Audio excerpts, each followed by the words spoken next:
এত সমালোচনা, এত বিতর্কের পরও কি বদলাতে পারছেন না নেইমার? নতুন করে উঠেছে শৃঙ্খলা ভঙ্গের অভিযোগ। ট্রেনিং সেন্টারে গিয়েও নাকি অনুশীলন না করে শুধু ছবি তুলেছেন, কফি খেয়েছেন এবং চলে গেছেন। তাহলে আসলে কি ঘটেছে চলুন জেনে নেওয়া যাক। ব্রাজিলিয়ান ক্লাব সান্তোসের তারকা নেইমারকে ঘিরে আবারও শুরু হয়েছে তুমুল আলোচনা। সাম্পোকুয়েন্সের বিপক্ষে 2-2 গোলের ড্রয়ের পরের দিন রিকভারি ট্রেনিংয়ে অংশ নেওয়ার কথা ছিল তার, কিন্তু অভিযোগ উঠেছে তিনি অনুমতি ছাড়ে ট্রেনিং না করে ট্রেনিং সেন্টার ছেড়ে চলে যান। এর আগেও ম্যাচের আগে অনুশীলনে না গিয়ে পোকার টুর্নামেন্টে অংশ নেওয়ার ব্যাপক সমালোচনার মুখে পড়েছিলেন নেইমার।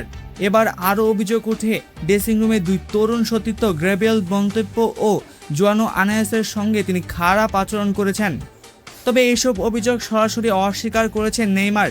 ইনস্টাগ্রামে প্রকাশিত এক ভিডিও বার্তায় তিনি বলেন, তরুণ খেলোয়াড়দের অপমান করা নয়, বরং পুরো দলের কাছ থেকে আরও ভালো পারফরমেন্স চেয়েছিলেন তিনি।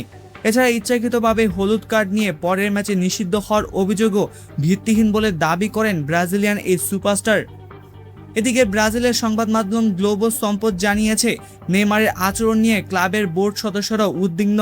মাঠে এবং মাঠের বাইরে তার আচরণের কারণে কিছু খেলোয়াড়ের মধ্যে অস্বস্তি তৈরি হয়েছে বলেও প্রতিবেদনে উল্লেখ করা হয়েছে। এর আগে সতীর্থ রবিনসন জুনিয়রের সঙ্গে ঘটে যাওয়া এক অনাকাঙ্ক্ষিত ঘটনার জন্য ক্ষমা চাইতে হয়েছিল নেইমারকে। ফলে প্রশ্ন উঠছে, এত বিতর্কের পরও কি সত্যি নিজেকে বদলাতে পারছেন না ব্রাজিলের এই তারকা, নাকি সবই গুজব এবং অতিরঞ্জিত সমালোচনা? আপনার কি মনে হয় নেইমারের বিরুদ্ধে ওঠা অভিযোগগুলো কতটা সত্য?